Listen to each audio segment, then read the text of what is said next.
Assalamualaikum warahmatullahi wabarakatuh.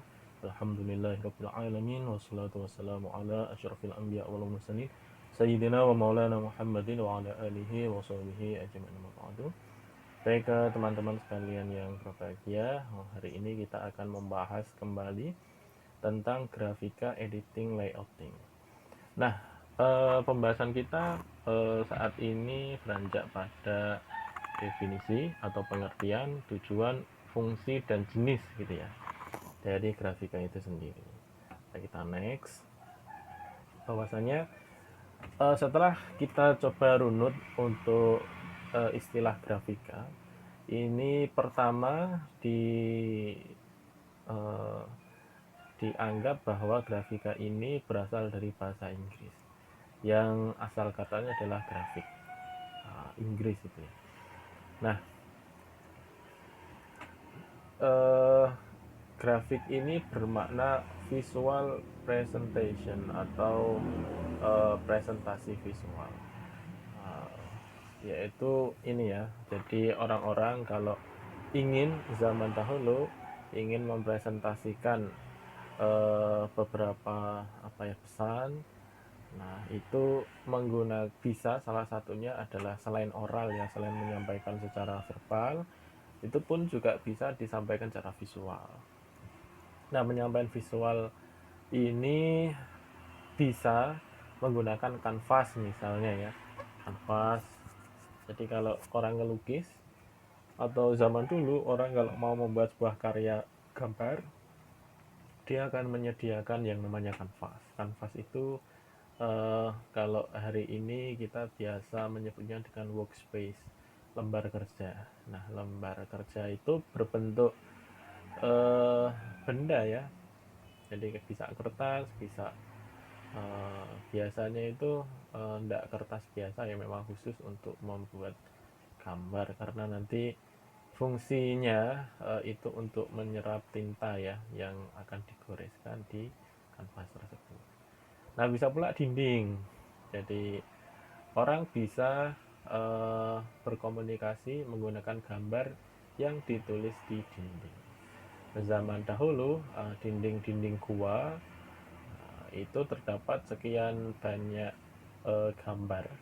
Di antaranya ada gambar binatang, misalnya ada gambar gajah, misalnya ada gambar harimau, ada simbol-simbol tertentu. Nah, itu dianggap oleh para pakar sebagai bentuk cara komunikasi orang pada waktu itu, di mana gambar ya itu menjadi language-nya. Kenapa di gua ya? Nah, tentu ini ada kaitannya dengan sejarah, karena zaman dahulu boleh jadi orang itu masih nomaden, pindah-pindah, dan tidak ada istilah tempat tinggal tetap ya. Kayak hari ini kan ada istilah tempat tinggal tetap, ada tempat tinggal sementara, domisili misalnya itu. Domisili tetap, domisili sementara. Kalau dulu enggak, memang pindah-pindah karena menyesuaikan alam ya, dimana jika alam masih bisa memberikan manfaat, masih bisa memberikan makanan, minuman, atau keperluan sehari-hari, maka orang-orang masih tetap berada di situ. Namun kalau sudah tidak bisa, boleh jadi karena musim, boleh jadi karena hal-hal lain, nah itu tentu akan pindah.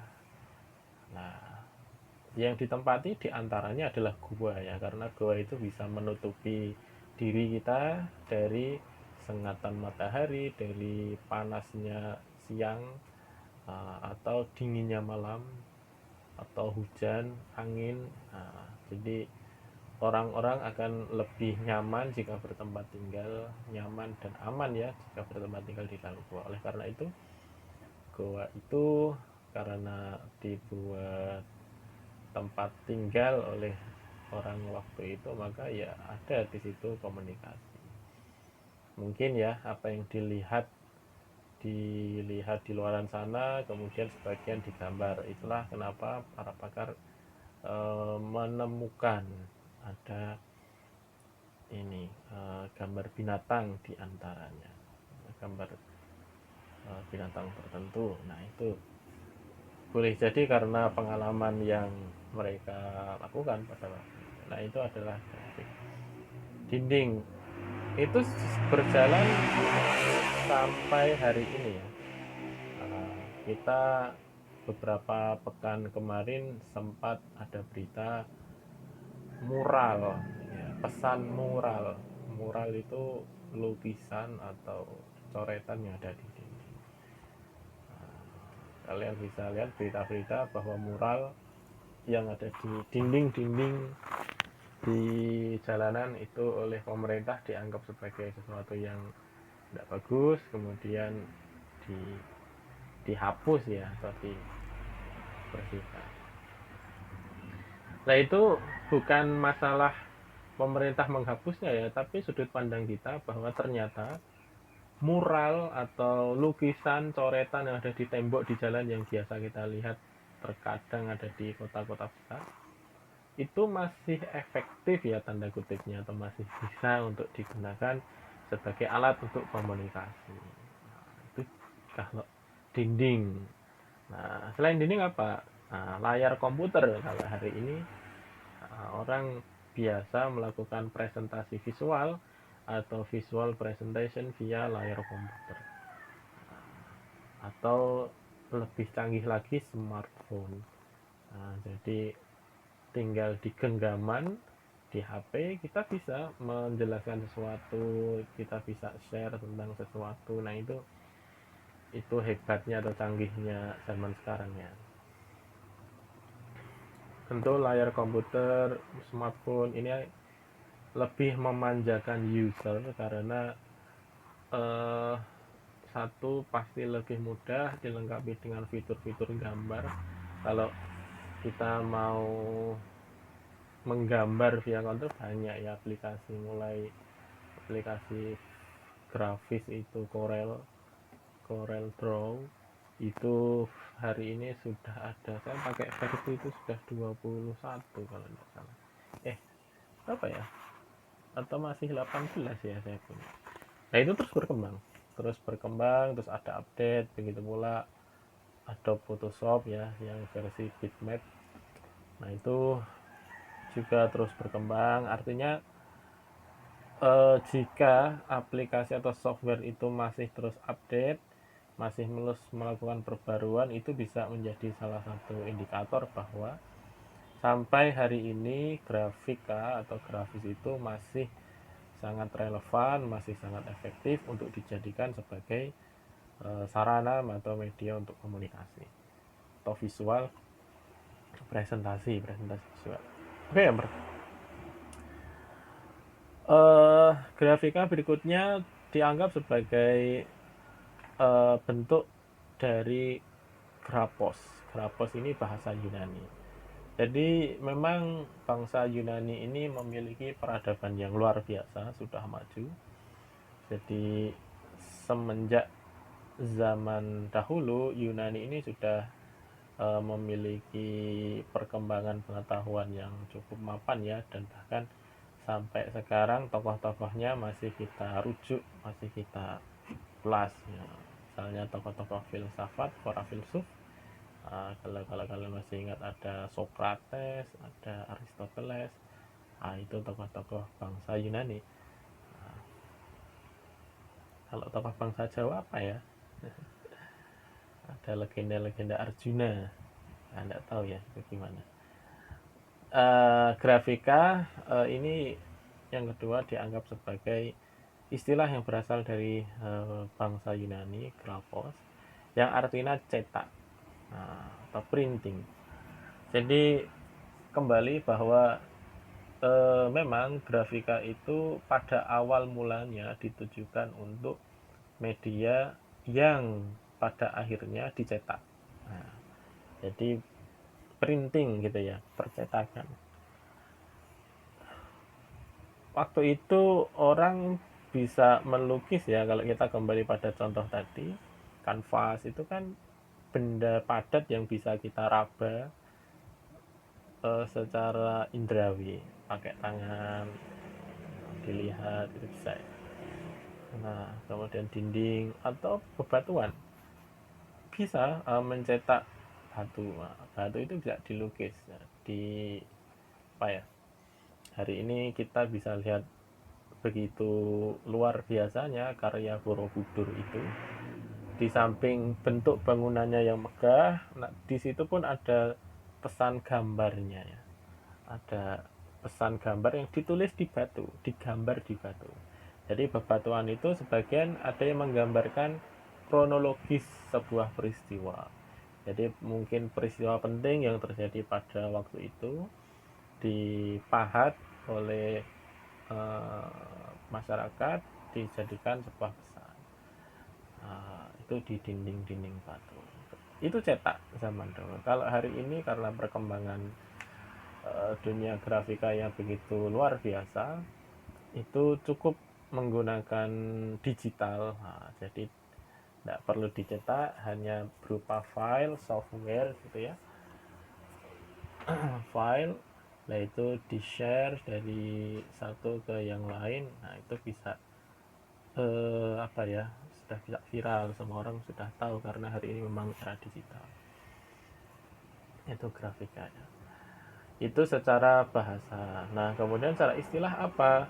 Grafika secara istilah adalah sebuah teknik untuk menyampaikan pesan, informasi yang dihadirkan dengan cara dicetak dan dihadirkan untuk orang banyak. Nah, kalau hari ini kita mengikuti perkembangan zaman, tidak harus dicetak ya, tapi cukup berupa cetak atau cukup berupa digital, cetak maupun digital. Nah, itu sudah bentuk atau bagian dari grafika. Lebih dari itu, dengan adanya grafika ini, maka pikiran tokoh pada zaman dahulu bisa sampai sekarang ya. Jadi karena adanya gambar-gambar yang ada di dinding-dinding gua, yang ada di candi-candi, yang ada di tempat-tempat tertentu, atau bahkan terkadang menemukan ini ya, situs-situs zaman dahulu entah milik kerajaan tertentu atau bagaimana, yaitu berkat adanya gambar atau grafika ini pesan bisa tersampaikan sampai hari ini.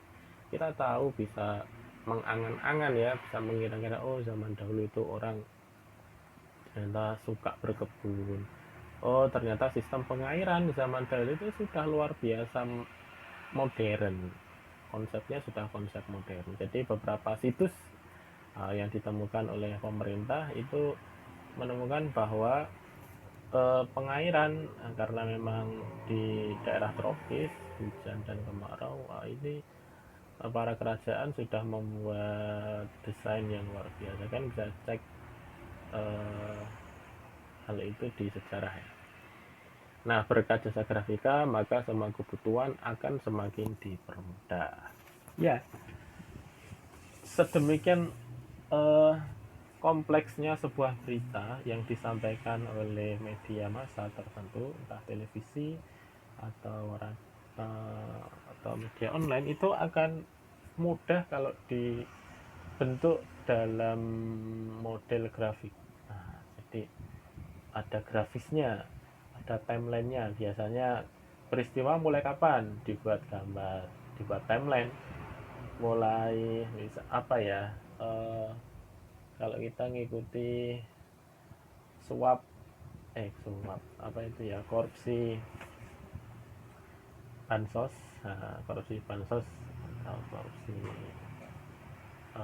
apa bantuan sosial COVID-19 kemarin itu kan boleh jadi tidak semua orang tahu ya kronologinya bagaimana, mulai kapan, pelakunya siapa, apa yang dilakukan oleh pelaku, kemudian kerugian negara itu sampai berapa. Itu kalau diceritakan secara narasi ya bisa-bisa saja, tapi tidak memudahkan orang untuk langsung memahami. Nah itu kemudian misal detik.com dia membuat infografis tentang kronologi kejadian korupsi bantuan sosial COVID-19. Nah itu timelinenya mulai misalnya tanggal sekian, nah itu sudah ada gambarnya, kemudian ada tulisan sedikit poin-poin tertentu, dan ada hiasan-hiasan yang menarik perhatian, eye catching, itu akan membuat orang lebih mudah. Kalau kalian pergi di tempat-tempat umum, hampir semuanya menggunakan atau memanfaatkan grafika. Toilet itu banyak yang hanya menggunakan simbol ya. Kalian kalau suka bepergian di kereta api, nah itu banyak simbol itu di sana.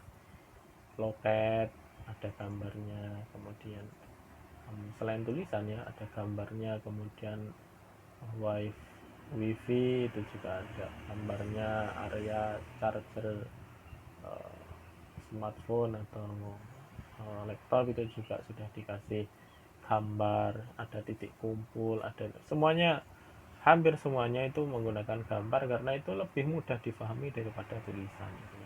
Meski kadang ada yang mengkombinasikan ya gambar ya tulisan, tapi sebenarnya hanya menampilkan gambar atau gambar itu bisa memberikan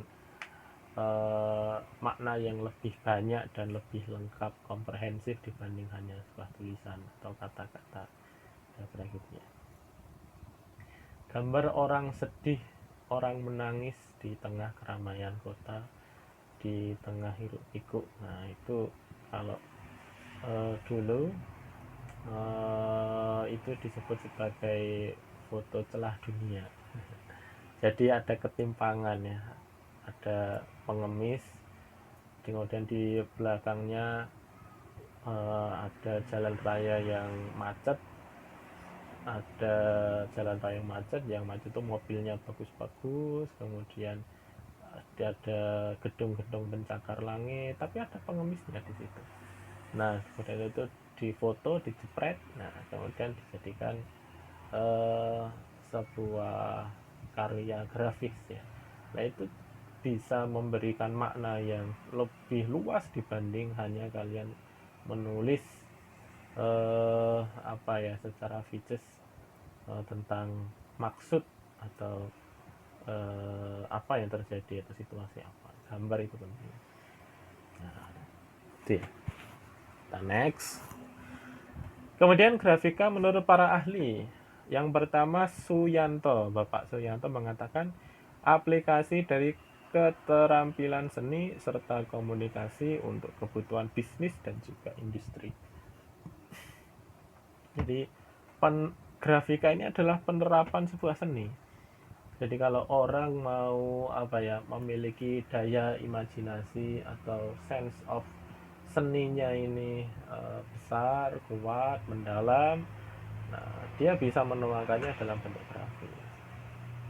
Juga komunikasi. Nah, bentuk selain itu adalah karya seni pun juga bisa jadi sarana untuk berkomunikasi, dimana tujuannya dalam hal ini bisnis dan juga industri gitu ya. Karena mungkin Pak Suyanto ini hidup di zaman serba semuanya itu bisa menjadi bisnis atau perkembangan bisnis sudah sedemikian rupa, akhirnya beliau mengaitkan definisi grafika dengan bisnis dan industri ya, itu menurut Pak Suyanto. Kemudian Jessica Helvan, nah menurutnya grafika adalah kombinasi yang kompleks antara kata-kata dan juga gambar, angka serta grafik gitu ya. Jadi menurut Jessica Helvan ini grafika itu tidak sekedar hal yang sederhana ya, tapi kompleks karena ada perpaduan kata, perpaduan gambar. Tentu ya gambarnya apa, katanya bagaimana, itu harus saling terkait. Kemudian kalau gambarnya segmennya itu adalah bapak-bapak misalnya atau ibu-ibu lansia, tentu model atau jenis font yang digunakan dalam rangka mendukung gambar itu harus pas. Nah, kalau anak-anak jenis fontnya pun juga harus disesuaikan. Nah, kalau kita lihat tulisan-tulisan atau buku-buku pelajaran yang ada di taman kanak-kanak atau yang ada di PAUD. Nah itu menarik ya, jadi tulisannya itu lucu-lucu. Nah itu karena mereka menerapkan yang namanya grafika. Ada gambar, tentu gambarnya yang menarik, angka, grafik itu maksudnya diagram ya.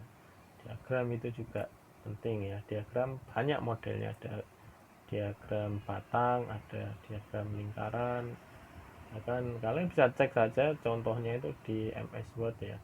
Nah, itu kalau insert diagram, nah, demikian banyak model yang ditawarkan di aplikasi tersebut. Nah itu untuk memudahkan. Nah grafika itu kombinasi dari semuanya itu. Nah, menurut Jessica. Kemudian menurut Danton Sihombing, sebuah pekerjaan yang memasukkan berbagai elemen. Nah, sama ya, hampir sama.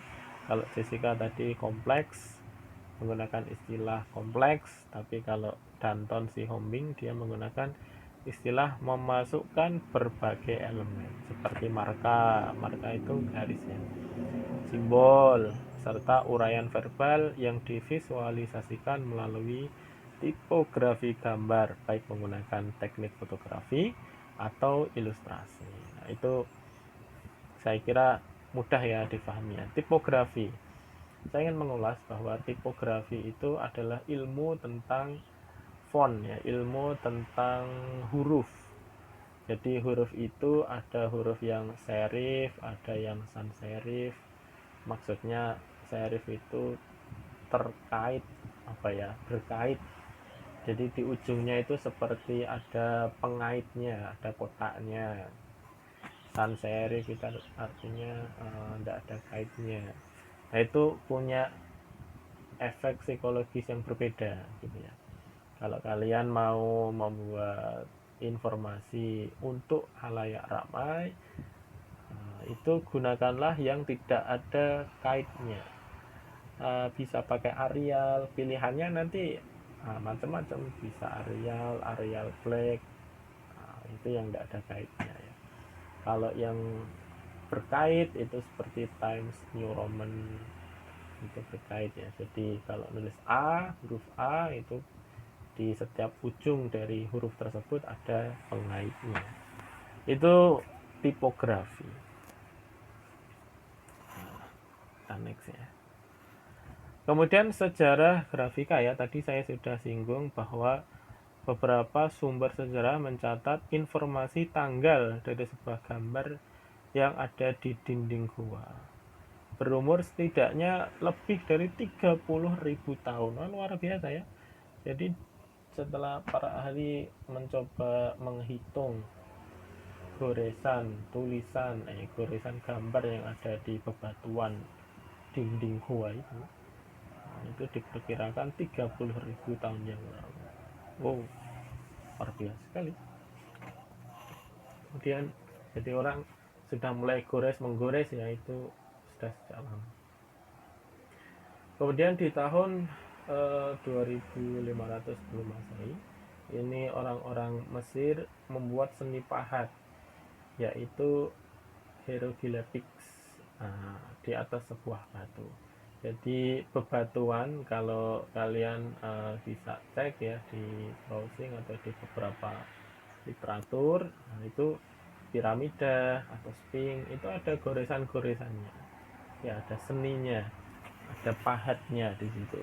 Meski batu ternyata bisa. Namun percetakan yang bisa kita jumpai saat ini tidak bisa ditemukan sampai 500 tahun yang lalu.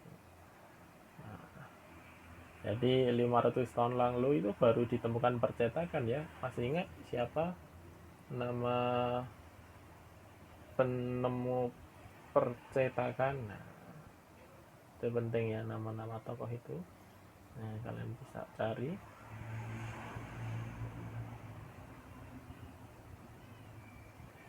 Kemudian tidak hanya itu saja, orang Cina juga menghasilkan temuan hebat, ya ini kertas ya. kertas yang kita lihat saat ini merupakan hasil temuan orang Cina terdahulu. Jadi ketika di tempat lain masih menulis di atas bebatuan, menulis memahat di pepohonan, orang-orang Cina itu sudah menulis di kertas. Jadi digulung, digulung sampai menjadi sebuah gulungan kayak di film-film kolosal itu ya. Nah, itu digulung kayak gitu, kemudian bisa dibawa dan bisa diserahkan. Itu kan lebih praktis ya, lebih ringan dan mudah dibawa daripada bayangkan gimana ceritanya membawa batu yang besar, ada tulisan, sudah bawanya dimensinya susah karena besar, pun juga berat, bawanya itu berat. Nah kalau kertas kan, nah itu kehebatan orang Cina. Sampai hari ini memang orang Cina itu hebat ya, punya etos kerja yang tinggi, kreativitasnya besar. Nah kertas pertama kali ditemukan di abad pertama, serta movable type yang terbuat dari tanah liat di abad ke-11. Movable type itu kalian bisa cek ya, di literatur lain movable type itu seperti pencetak huruf. Nah, kalau kalian ingat mesin ketik, mesin ketik zaman dahulu yang kalau di apa pencet itu bunyi cetok cetok cetok itu, mesin ketik itu kan ada ya, kalau kita pencet A kemudian ada seperti eh, ada huruf A yang kemudian nempel di kertas. Ada plat besi tertulis huruf A yang nempel di kertas. Nah itu sama, movable itu apa ya, huruf yang kemudian dia digunakan untuk stempel ya, ada huruf A saja, B saja, Z saja, angka 2 saja, itu nanti untuk menyetempel kira-kira. Namun terbuat dari tanah liat, hanya terbuat dari tanah liat. Kemudian dilanjutkan dengan orang Korea yang pertama kali membuat movable type dari perunggu di pertengahan abad ke-13. Jadi 200 tahun setelah itu orang Korea membuat movable type dari perunggu. Tentu lebih kuat dan lebih bagus hasilnya ya daripada tanah liat sebelumnya. Namun tidak bisa diketahui mengenai hubungan antara penemuan awal dari orang Asia serta penemuan percetakan di Eropa abad ke-15. Jadi kita sampai hari ini belum tahu pasti apakah ada keterkaitannya atau enggak ini antara penemuan yang ada di Eropa itu kan sudah ditemukan mesin pencetak ya oleh Johannes Gutenberg. Nah, karena memang kebudayaan itu terkadang mereka berkembang sendiri-sendiri, meskipun tetap ada komunikasi yang dilakukan lewat jalur perdagangan antar kedua kebudayaan itu ya. Namun mungkin tidak semasif atau tidak secepat seperti hari ini. Itulah mungkin komunikasi berjalan kurang kurang cepat, tidak seperti hari ini. Kalau hari ini di Amerika ada apa, kita bisa tahu hari ini juga, detik ini juga. Kemudian di Eropa sendiri sebelum ditemukan percetakan, seluruh informasi yang ada dicatat menggunakan tangan. Nah, di Eropa itu dari dulu sudah ada budaya untuk mencatat ya, menulis ya. Nah, di Eropa, sehingga ketika kita dijajah Belanda selama 350 tahun itu, Belanda itu rajin menulis perkembangan yang ada di Indonesia, gimana, apa yang terjadi waktu itu, kondisi demografinya bagaimana, sosiologinya gimana, sudah ada nggak perkembangan keagamaan Islam, kalau sudah ada siapa tokohnya, apa yang diajarkan, kitabnya apa, itu semua tertulis rapi di Amsterdam di Belanda. Jadi kalau kita mau belajar sejarah yang ada di Indonesia, di tanah air, salah satunya kita harus merujuk tulisan-tulisan para penulis zaman Belanda itu dibukukan rapi di sana gitu. Nah, orang Eropa akan menyalin semua hal-hal yang bersifatnya penting, kemudian disalin menjadi sebuah buku. Nah, tentu itu butuh waktu yang panjang ya, bahkan bisa bertahun-tahun. Jadi ada budaya menulis ya. Tapi namun tidak tekannya bukan situ ya, bahwa sebelum grafika ini ditemukan, dulu orang itu susah ya atau lama untuk mencatat, lama dan menghabiskan banyak waktu untuk melakukan dokumentasi. Entah itu menggambar, entah itu apapun sebelum sampai ditemukan sampai hari ini ya, seperti digital, tinggal gores pakai tangan kosong, HP itu sudah bisa menggambar sesuatu. Oke. Berikutnya macam-macam grafika ya. Yang pertama yang disebut dengan relief. Nah, relief ini merupakan hasil cetak menggunakan lapisan timbul di dalam lempengan cetakan atau balok kayu yang sudah diberi tinta, dan pada area yang tidak timbul tidak diberi tinta. Jadi relief ini seperti apa ya, emboss. Emboss itu kayak timbul. Nah, kalau hari ini istilahnya emboss. Jadi bentuk apa ya, karya yang dia 3 dimensi kira-kira begitu. Nah, kenapa itu digunakan? Tentu lebih menarik ya, relief ini. Yang kedua ada intaglio. Intaglio itu masih menggunakan teknik emboss juga atau imbul. Nah, cetakan intaglio ini merupakan sebuah cetakan timbul dengan menggoreskan plat aluminium, gitu ya, sehingga menghasilkan sebuah gambar yang diinginkan, kayak stempel. Jadi sudah ada simbol-simbol tertentu, tinggal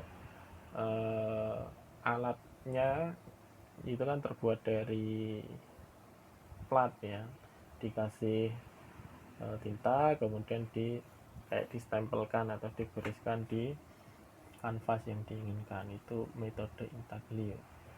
Itu juga bagian dari grafika. Nah, pada bagian area yang tergores ini diberi tinta dan kemudian ditempelkan di dalam kertas basah. Nah, itu tekniknya begitu. Yang berikutnya ada cetak grafika stensil. Nah, metode ini menggunakan pengguntingan. Jadi dalam hal ini yang digunting itu apa tuh? Adalah kertas ya, yang memiliki bentuk sesuai dengan tulisan yang diinginkan. Kalian pernah enggak lihat pilok, tulisan yang ada di dinding atau yang ada di papan pengumuman? Kadang ada tuh di desa-desa itu ya. Itu kan nulisnya pakai pilok ya. Catnya itu pakai pilok. Nah, cara agar rapi itu kita kan harus buat malnya dulu dari kertas. Misal kita mau buat tulisan pengumuman P kita print. Setelah print kan ada garisnya itu, garis pembentuk huruf P, kita gunting pakai gunting. Setelah itu karena sudah lubang, tempelkan saja di kayu atau tempelkan di mana, di medianya atau di dinding. Sudah ditempelkan, disemprot pakai pilok. Nah, itu nanti setelah selesai disemprot, kertasnya tadi dilepas ya, tadi kan dilekatkan, itu nanti akan membentuk huruf P. Itu maksudnya cetak stensil itu begitu ya. Nah, jadi pakai kain juga bisa, pakai kertas juga bisa, yang penting rapi gitu ya. Ada cetak plano. Plano merupakan teknik cetak di atas lapisan datar. Cetak plano. Teknik percetakan ini memanfaatkan perbedaan sifat minyak serta air yang keduanya tidak mungkin menyatu. Ini digunakan fotokopi, mesin scanner itu menggunakan ini ya. Jadi ada minyaknya. Tintanya itu memanfaatkan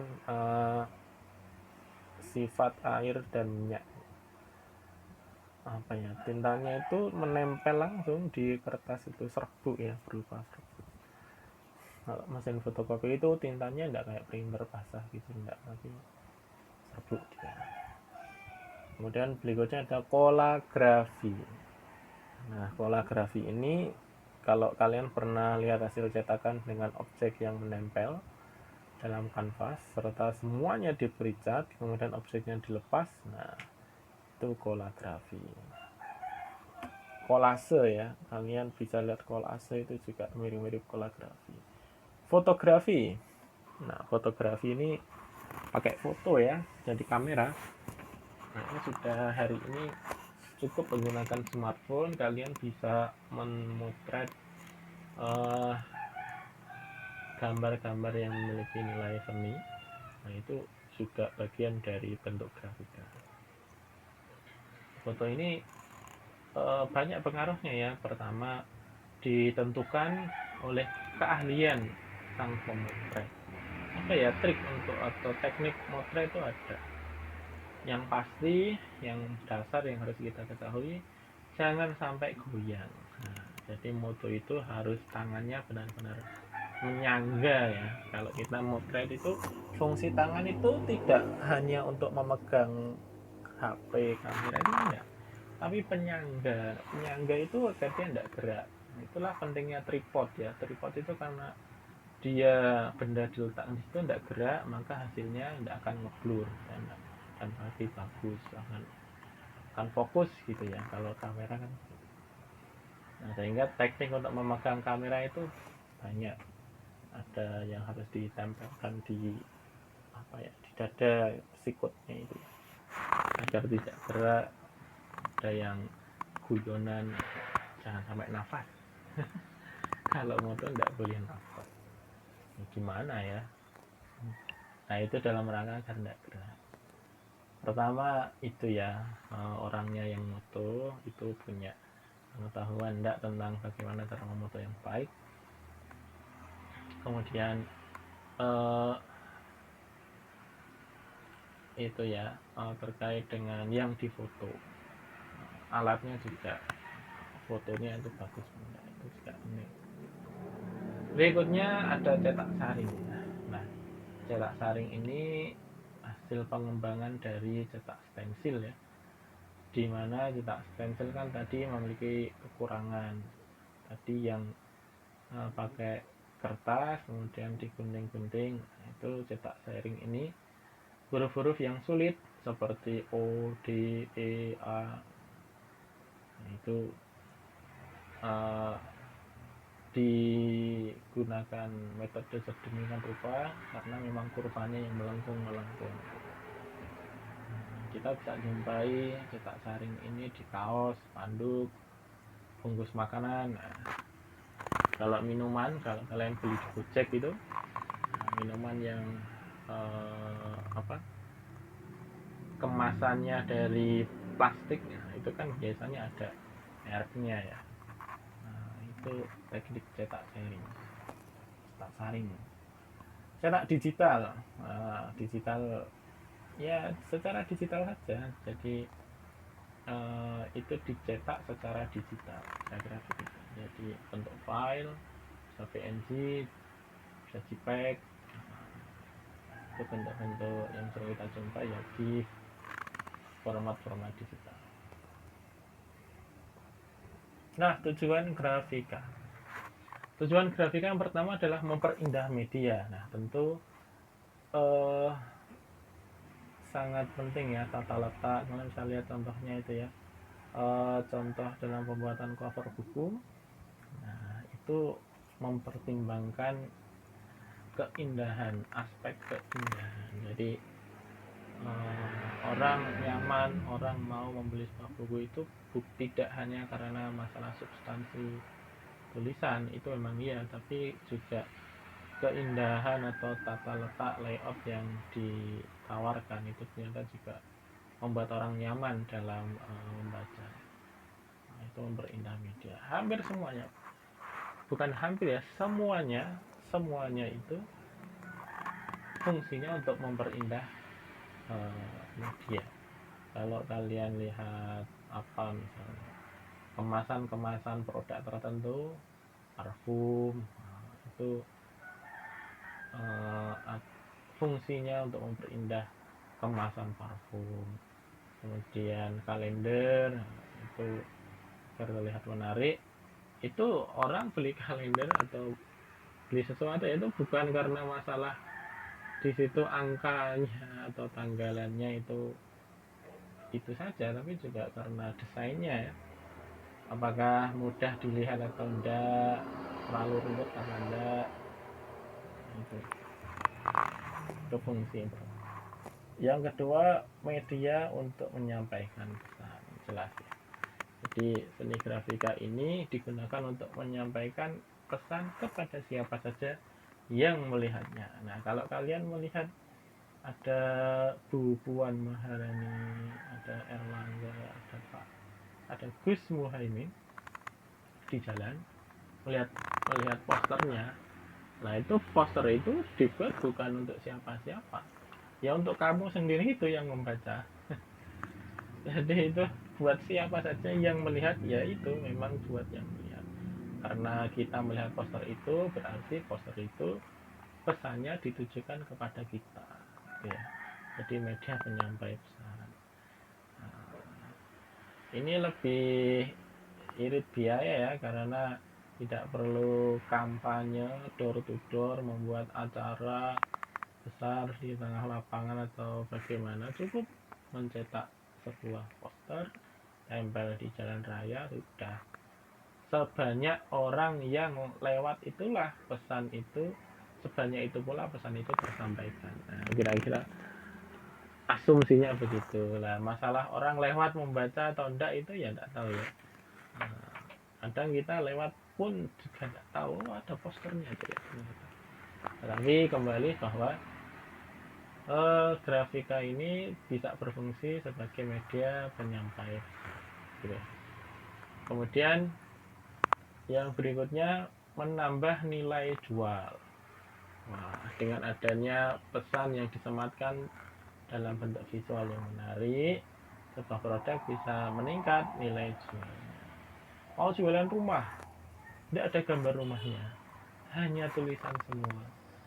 Ukuran 12 kali 10, kemudian apa lagi, bahan terbuat dari dari bata merah, semen, gresik, kemudian macam-macam ya. Nah, itu tidak ada fotonya, tentu tidak menarik dong. Orang kan butuh lihat foto rumahnya, kayak gimana tahu bentuk rumahnya itu, kayak gimana tahu bentuk mobilnya itu, katanya kok dimensinya begini begitu, kayak gimana tahu bentuk HP-nya, gambar HP-nya, handphonenya, katanya kok 6000 mAh, kemudian tempered glass, kemudian itu kalau tidak ada fotonya ya tidak menambah nilai jual sebuah produk, karena orang akan melihat foto itu sebagai gambaran utuh dari penjelasan narasi yang disampaikan oleh pabrik gitu ya. Lihat foto rumah, wow, lebih kembali seperti yang saya sampaikan di awal tadi, bahwa foto itu bisa memberikan makna jauh lebih banyak dibanding sebuah tulisan. Yang kita next, produk grafika ya sekarang. Jadi produk grafika itu yang pertama newspaper. Hari ini ada e-newspaper, jadi koran. Nah, koran itu merupakan produknya, jadi bentuknya. Kalau zaman dulu mesin pencetak koran itu bau besar ya. Kalau hari ini orang sudah mulai meninggalkan mesin cetak itu karena dicetak secara newspaper, elektronik newspaper. Orang tinggal buka HP, buka laptop, iPad, semua informasi tersedia sedemikian rupa. Cetakan offset gitu ya. Nah, kemudian berikutnya ada pula yang digunakan sebagai apa ya, memperindah kaos ya, produk. Contohnya adalah kaos teman-teman. Unique and original design. Nah, ini ya kaos itu enggak masalah ini ya, bahannya saja tapi juga modelnya ya. Kalau kalian perhatikan ya, gambar kaos ini kalian lihat dengan seksama, nah itu kan lekukannya sama semua ya. Jadi lekukannya ini dengan ini itu sama. Ini juga ada lekukannya. Nah, goresan-goresannya ini dan ini juga sama. Ini namanya teknik mocking.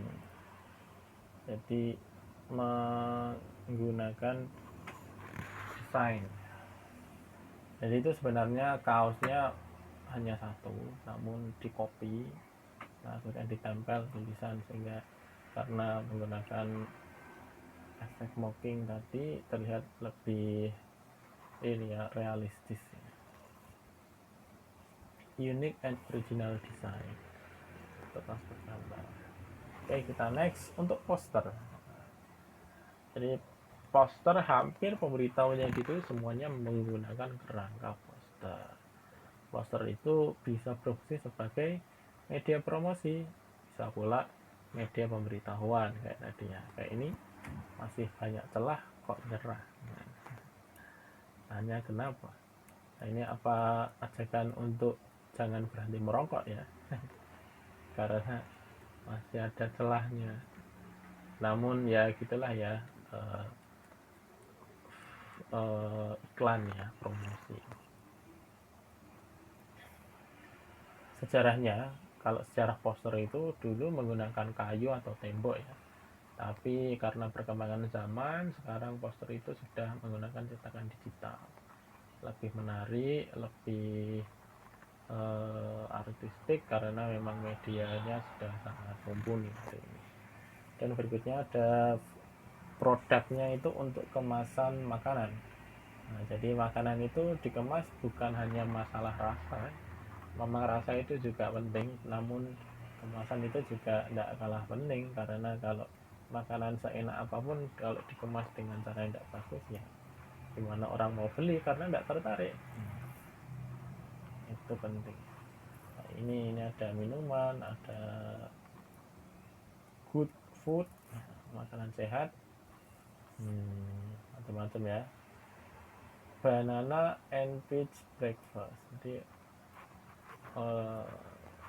itu juga makanan. Jadi kemasan makanan ini karena kemasannya menarik bisa membuat banyak orang akhirnya membeli makanan tersebut. Selain fungsi untuk melindungi makanan itu ya, tentu itu adalah cerminan dari sebuah produk tertentu. Jadi grafis itu bisa jadi tetenger ciri-ciri atau karakter dari sebuah produk. Kita next. Nah, kemudian teknik cetak grafis. Nah, gimana ya cara mencetaknya atau tekniknya itu gimana? Nah, yang pertama dengan seal screen. Nah, ini menggunakan teknik cetak saring ya. Jadi biasa disebut dengan sablon. Nah, kalau kalian nyablon itu ya begini caranya. Jadi untuk membuat cetakan dengan teknik saring, maka kita butuh yang namanya kasa ya, atau screen. Kasa ini teksturnya elastis, lentur, halus. Nah, itu kasa itu yang nanti dibuat ditempeli tinta. Banyak sekali sampai hari ini seniman yang menggunakan teknik silk screen ini. Karena kenapa? Cukup mudah dalam pembuatannya, sehingga orang banyak yang menggunakannya. Bahkan orang awam itu dengan belajar hanya 1-2 jam melihat, saya kira langsung bisa ya untuk tekniknya blon. Jadi itu kan ada kasanya, ada screennya. Nah, itu tinggal ditempeli dengan cetakan tulisan atau apapun. Nah, nanti kasanya itu otomatis akan akan muncul cetakan yang sama dengan kertas yang kita print tadi. Dari situ kemudian bisa diolesi tinta-tinta yang kita inginkan. Dan berikutnya ada teknik cetak wood cut. Wood itu kayu, cut itu potong ya. Artinya ini kayak hasilnya 3 dimensi tapi dari kayu.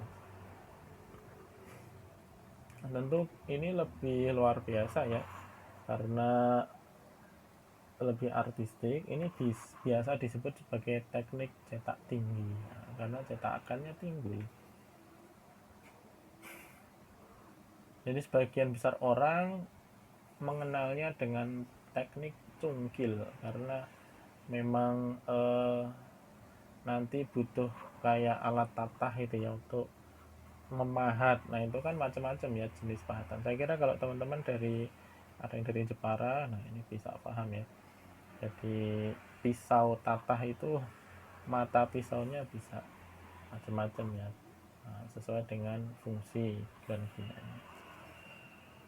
Terkait dengan media yang digunakan, nah ini bisa dari triplek, metal. Nah, kalau ini contohnya kayu ya, dari kayu juga bisa, atau karet. Nah kalau karet itu kan ya bisa ya, atau cetakannya dari karet. Nah kita next. Nah ini litografi. Litografi ini teknik cetak datar, berasal dari bahasa Yunani ya. Litografi ini, litos artinya batu, grafien artinya tulisan atau gambar. Itu gambar itu tercetak di batu loh ya, kalau kalian lihat dengan seksama itu dari bebatuan itu. Jadi dari batu muncul sebuah karya grafis yang luar biasa. Nah itu ada pemandangan rumah, pepohonan, ada orang yang lewat. Nah, itu teknik litografi. Tentu jenis batu yang digunakan tidak sembarangan ya, jadi tidak semua batu bisa. Tentu batu-batu yang teksturnya itu tidak begitu keras dibanding bebatuan yang lain. Bisa batu kapur, bentuknya yang lempengan, ini kan lempengan ini ya. Jadi tidak semua jenis bebatuan. Kemudian ada yang dinamakan dengan teknik cetak foto. Nah, teknik cetak foto ini sebagaimana kita ketahui cukup menggunakan printer. Nah, tentu foto yang sudah kita cetak pakai kamera itu langsung tercetak dengan baik, persis sama seperti apa yang terlihat atau terekam di foto itu. Nah kalau ini ditentukan oleh pertama kamera yang digunakan, kemudian yang kedua adalah jenis printer yang digunakan. Jadi print atau alat cetaknya, printernya itu ya semakin bagus printer, nah, tentu hasilnya akan semakin bagus ya fotonya. Jadi kalau studio foto yang bagus, yang serius ya, bukan studio foto yang di fotokopian itu. Studio foto yang serius itu dia biasanya punya printer terbaru, keluaran terbaru dari sebuah produk, entah itu Canon atau Epson. Nah, mereka punya, sehingga hasilnya itu bisa maksimal. Kalau kalian bandingkan foto yang ada di luar studio, itu gampang atau mudah luntur ya, hitungan bulan, 5 bulan, 6 bulan itu warna sudah memudar menjadi kuning misalnya, sudah mulai menguning. Nah, padahal foto itu kadang penting ya. Suruh foto untuk ijazah S1 masih menggunakan foto yang biasa, bukan dari foto studio, yaitu nanti eman-eman. Nah, foto sudah ditempel, ijazah itu sekali seumur hidup, nanti lah fotonya itu jadi kuning, terus tahun bajunya yang jas hijau milik Win mulai menguning, kemudian tahun kedua wajahnya menguning, tahun berikutnya apalagi yang menguning rambutnya. Nah itu karena fotonya salah, itu tidak di studio. Itu kakak angkatan kalian kadang begitu ya, disuruh foto di studio malah foto di fotokopian, yaitu ya efeknya. Baik, saya kira ini yang saya sampaikan untuk pertemuan kedua ya, tentang uh, grafika. Semoga ada guna dan manfaatnya. Dari saya cukup sekian. Jika ada pertanyaan bisa disampaikan di grup ya. Dari saya cukup sekian. Assalamualaikum warahmatullahi wabarakatuh.